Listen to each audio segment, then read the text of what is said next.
Welcome to WOL News, and this is the 2011 season. Lycoming football, we're glad to get started. We're talking with head coach Mike Clark, and this is your fourth year?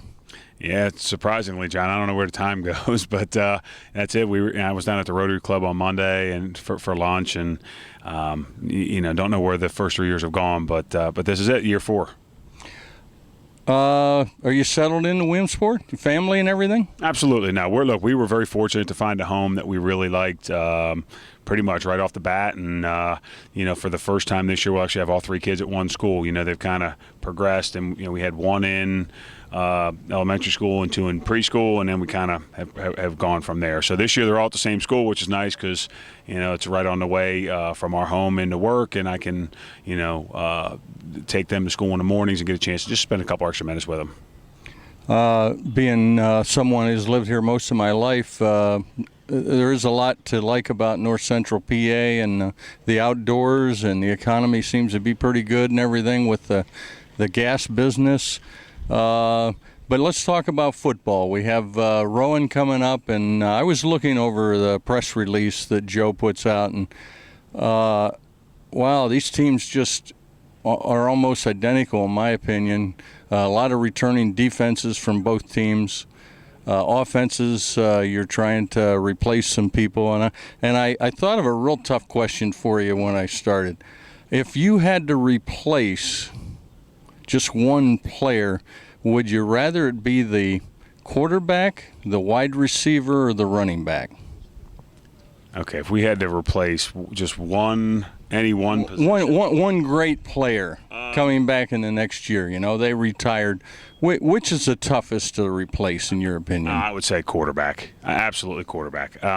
Look, we would love to have, as many talented runners as you get or receivers. But in terms of the quarterback, changing plays, getting in and out of the huddle, being a leader, the quarterback position is just so complex because I think he has to understand not all of the nuances of the running back position or the wide receiver position, but he certainly has to understand, when we can or can't run certain plays. And if we call a bad play, he's got to be able to get us out of it. So he's more of an extension of the coach on the field offensively than any other position.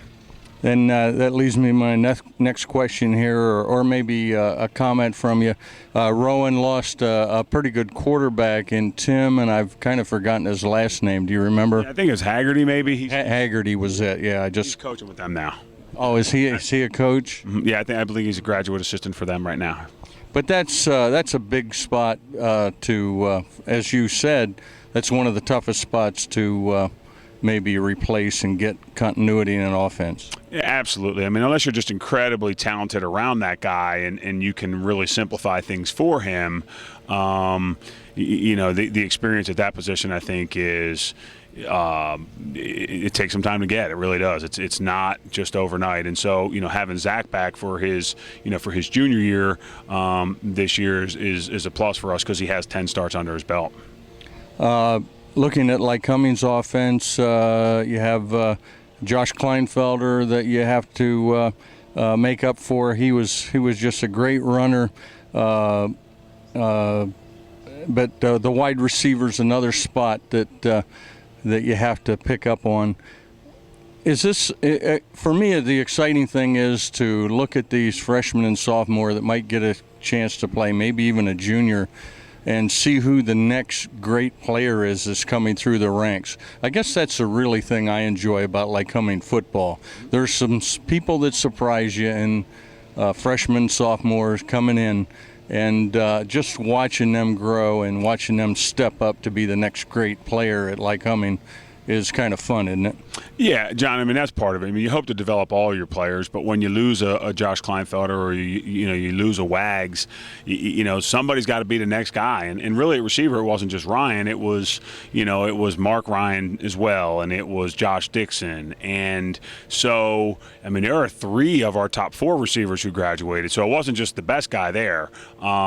It's really 3 guys, and you need to be able to play multiple players at those spots. spot. So you hope you do a good job of developing them, and you know, some guys that were kind of stuck behind those guys at running back or receiver have had some opportunities to show us who the next guy is, and it will be some juniors, and there will be some sophomores, and there's going to be the occasional freshman that gets an opportunity, and you know, I think at running back, even another senior who was on the defensive side of the ball last year, and Tyler Floyd's going to have an opportunity to show a lot of people that he's a really impressive, skilled football player.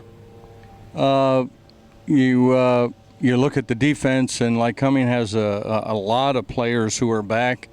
And so does Rowan. The tradition of these schools are so similar, and just you know, the number of playoff games that both teams have combined, 25, I believe, over the years, and you've been at both schools, so this is kind of a fun game for you. Yeah, no, look, the Rowan coaches are friends of mine, and it's always a little bit of a tough game, right? Because, you know, again, in this business, I don't know how many true friends you have, and I would consider, you know, especially Jay, their head coach, Jay Corsi, a great friend of mine, and, you know, Tom Dottie, their offensive coordinator, actually recruited me when he was at Muhlenberg, and, you know, I had to tell Tom that I was coming here and not going to Muhlenberg 20-plus years ago, and that was tough. So those are great guys, and they do a nice job. You look at both programs, you're right, John. I mean, both have had great years in the past, especially in the 90s, you know, and not that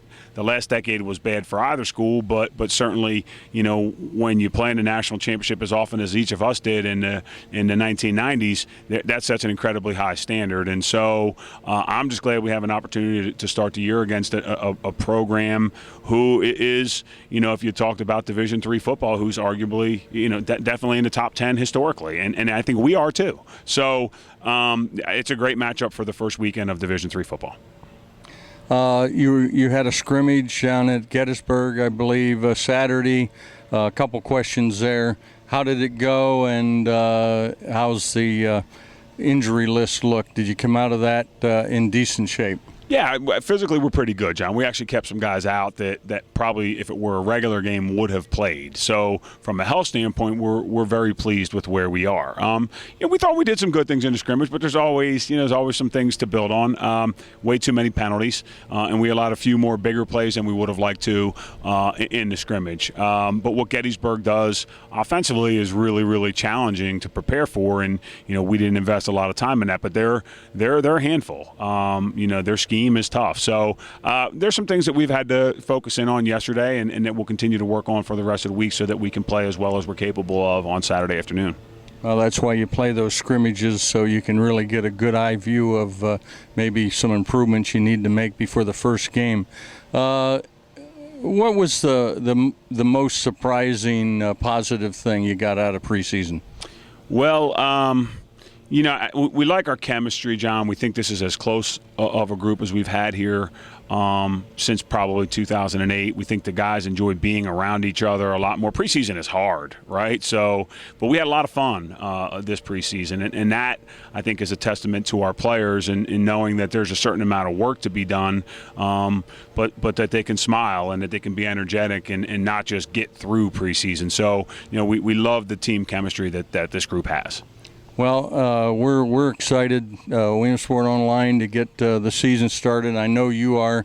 You invested a lot of time in the summer and the last spring practice, and here we are. It's time for football. You can almost smell it in the air here. And now, look, I mean, Little League's over, right? That must mean it's time for football, and we're excited. Again, great challenge for us this weekend, but, you know, you're talking about a group that was 9-1 a year ago who we played to within a touchdown of, and they're certainly going to be very good, but our expectations are high, too, and I think it's a really good measuring stick of where we are as a program, and, you know, we'll get some questions answered on Saturday. Okay, well, best of luck this year, and hope you have a injury-free season as much as you can in this game, and we'll be talking to you each week. Thanks for talking to us. No problem, John. Thanks for coming out.